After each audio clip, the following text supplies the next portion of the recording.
somehow you feel completely disconnected. I'm sure everyone here has been here at some point in their life, especially in college. For many college students, this is a quiet but constant reality. A study published by Psychology Today surveyed that nearly 2/3 of college-age students in the United States feel strong feelings of loneliness, 64.7% to be exact. And I know from my personal experience and what I've seen from other people that acknowledging this issue isn't enough. We have to change the way we perceive meaningful relationships in our lives and the control that technology and social media takes away from us.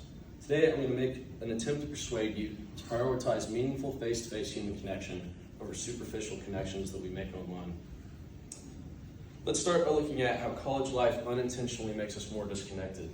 The loneliness epidemic, which is defined as the widespread and growing feeling of disconnection, isolation, and the feeling of being unseen. That's what the definition is. As a quick review, loneliness is the perceived lack of meaningful connection, and social isolation is the physical state of being alone. This means that even people who are constantly surrounded by others can constantly feel feelings of loneliness if their relationships lack meaning. Societal change and increased use and dependency on social media and technology have turned this issue into an epidemic. The TIAS states that loneliness is one of the leading complaints among college students, exacerbated by feelings of isolation and inability to lead self-sufficient lives. This is Emily Bergman, a freshman at Cornell University. Throughout high school, she was excited for college and thought she would be surrounded by a posse of friends.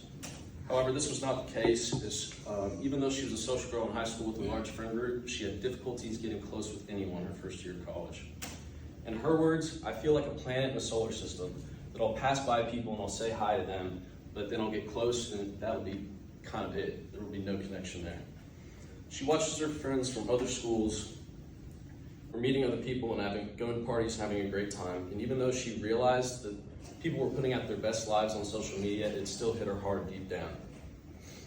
She felt her phone was just making that distance seem even further between her and her friends. And even when she tried to make friends, she felt she was just intruding on people's space and friendships. Next, this is Ben Salas, a high-achieving student at North Carolina State University. He was on both the rifle team and the engineering college. Because of this, he had high pressure to perform on both the rifling team and in the classroom. And although Ben didn't appear to be overwhelmed by life, that's what loneliness can do, is it doesn't always come off as sadness. And the inner sense of isolation and disconnection from the people around him led him to have internal pain and despair. And in 2023, Ben Salas took his own life. Now that we've seen the severe impacts of the loneliness epidemic and how severe it can be on college-age people, let's talk about the main causes. Technology, through its widespread use and embedment into our culture as young people, has turned this from an issue into a widespread epidemic.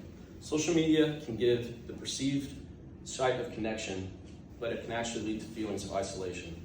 Biomed Central supports that prolonged problematic use of social media can result in the loss of real-life social skills and social networks. College students are especially vulnerable due to their dependency on social media and high screen times.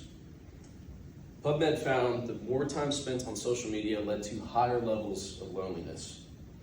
And some might argue that the time spent and the digital connections that we make with people is not a leading cause.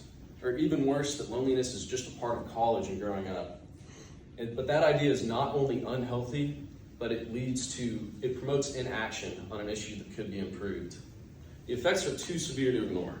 The U.S. Department of Health states that the mortality impact of prolonged social disconnection is the same as that of smoking upwards of 15 cigarettes a day. It can lead to depression, anxiety, fatigue, weakened immune system, and in Ben Salas' case, suicidal thoughts and a premature death.